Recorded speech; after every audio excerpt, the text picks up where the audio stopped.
di hari pencairan. Nah, kemudian keuntungan untuk tabungan digital itu lebih murah, lebih praktis, lebih cepat, dan lebih aman. Kenapa lebih murah? Untuk tabungan digital itu saya bilang sangat murah karena rata-rata bisa dimulai dengan 10.000 rupiah.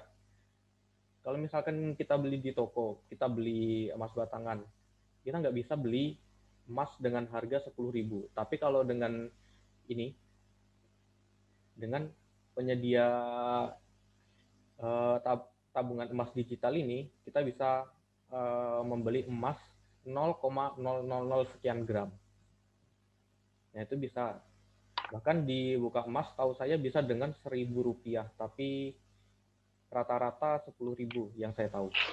Kemudian lebih praktis. Kenapa lebih praktis? Karena semua bisa dilakukan dari handphone, dari smartphone yang rata-rata masyarakat Indonesia sudah memegang satu paling tidak. Kemudian lebih cepat karena kita tidak perlu antri. Kalau misalkan kita ke bank atau kita ke kantor fisik mau setor atau ke ATM, itu terkadang ada antrian atau kita harus pergi ke kantor, ada jam buka tertentu. Kalau misalkan di tabungan digital itu rata-rata 24 jam bisa diakses menggunakan smartphone. Kemudian lebih aman. Kenapa lebih aman? Karena semua data kita disimpan secara digital di server. Nah, kalau misalkan kita menyimpan uang dalam bentuk fisik di rumah atau logam mulia, kita menyimpan emas di lemari atau kita menyimpan perhiasan di kotak perhiasan dan kita simpan di dalam lemari, itu masih ada resiko-resiko seperti resiko bencana alam atau resiko pencurian. Itu sangat mungkin terjadi. Sedangkan kalau misalkan disimpan di layanan digital, itu untuk bank, kita bisa dijamin oleh lembaga penjamin simpanan atau LPS itu sampai 2 miliar rupiah nominalnya. Sedangkan untuk yang lain, itu kurang lebih sama. Nanti perusahaan bisa memberikan ganti rugi apabila terjadi kesalahan yang mengakibatkan kita rugi. Mungkin kita pernah dengar ada nasabah datanya itu dihack atau diretas. Itu sebenarnya kejadiannya lebih sering terjadi karena kesalahan pengguna yang kita memberikan identitas atau SMS identifikasi yang di dalamnya ada nomor OTP. Itu seringnya terjadi karena kesalahan pada pengguna, bukan dari penyedia layanan. Kemudian untuk investasi. Investasi itu adalah secara sederhananya penanaman modal untuk mendapatkan keuntungan di masa mendatang. Jadi kita menanamkan uang kita atau modal sekian rupiah, kemudian untuk di masa mendatang ini uangnya bisa nilainya ini bisa semakin bertambah.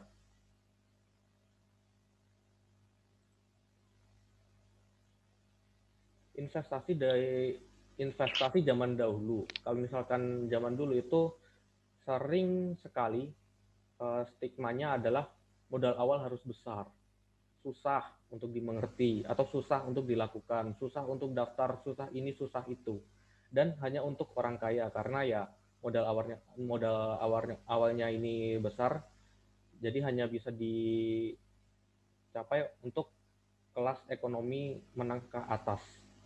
Sedangkan yang kelas ekonomi menengah ke bawah itu sulit untuk melakukan hal yang sama.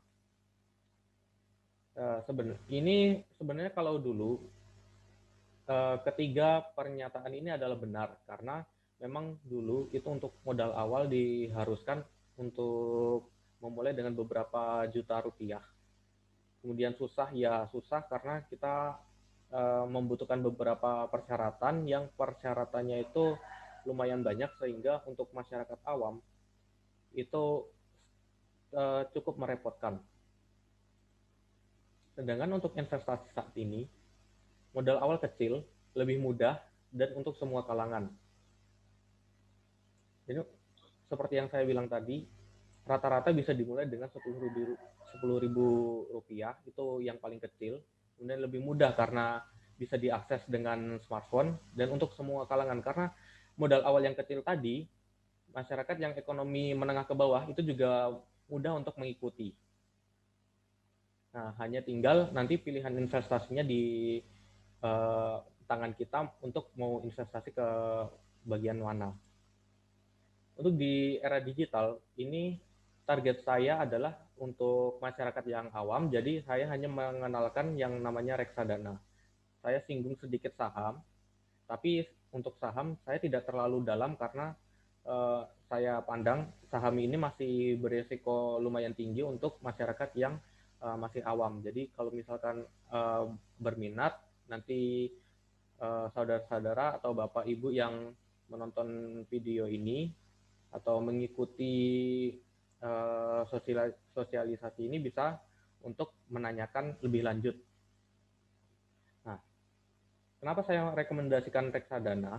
Dan di reksadana ini memang diciptakan untuk diikuti oleh masyarakat yang awam, yang tidak memiliki pengetahuan yang luas tentang dunia investasi. Bagaimana cara kerjanya? Reksadana, uang yang kita miliki dan kita setorkan itu akan dipercayakan kepada pihak yang profesional untuk mengelola dana agar mendapatkan keuntungan bagi semua pihak. Nah, mengelolanya bagaimana? Ini bisa dimasukkan ke dalam kas, dimasukkan ke dalam deposito, atau dimasukkan ke dalam modal suatu perusahaan, dibelikan saham. Ketika harga saham naik, tentu nilai dari investasi di reksadana juga akan naik. Nah, untuk reksadana ini, dia memiliki beberapa resiko, dimulai dari resiko rendah, sedang, dengan tinggi. Secara sederhana, reksadana itu dibagi menjadi tiga. Yang pertama pasar uang, yang kedua obligasi atau pendapatan tetap, kemudian yang terakhir adalah saham. Nanti dari ketiga ini bisa muncul bentuk-bentuk reksadana yang lain, seperti misalkan reksadana campuran, itu berarti isinya adalah gabungan dari pasar uang, obligasi, dan saham. Untuk pasar uang, ini nanti dia outputnya ke deposito atau ke kas, ya, atau untuk surat hutang jangka pendek di bawah 1 tahun biasanya. Pasar uang adalah jenis reksadana dengan resiko yang paling rendah. Kemudian obligasi. Obligasi di dalamnya ini uh, merupakan surat-surat hutang di dalamnya untuk yang dijadikan portofolio dalam reksadana obligasi. Utang ini seperti bagaimana? Misalkan ada perusahaan, dia membutuhkan modal, kemudian mengeluarkan surat hutang. Nah, pengelola dari reksadana ini bisa meminjamkan uang kepada perusahaan tersebut, kemudian ketika jatuh tempo, perusahaan akan mengembalikan sejumlah dana beserta dana tambahan, biasanya bunga atau keuntungan. Nah, untuk yang saham, ini pengelola reksadana atau manajer investasi akan memasukkan saham-saham ke dalam portofolio reksadananya. Jadi nanti akan dibelikan saham secara sederhananya. Nah, dari ketiga reksadana ini ada juga opsi yang syariah untuk saudara-saudara yang beragama Islam. Mungkin takut ini reksadana ini uangnya dikelola secara syariah, tidak ada riba atau tidak.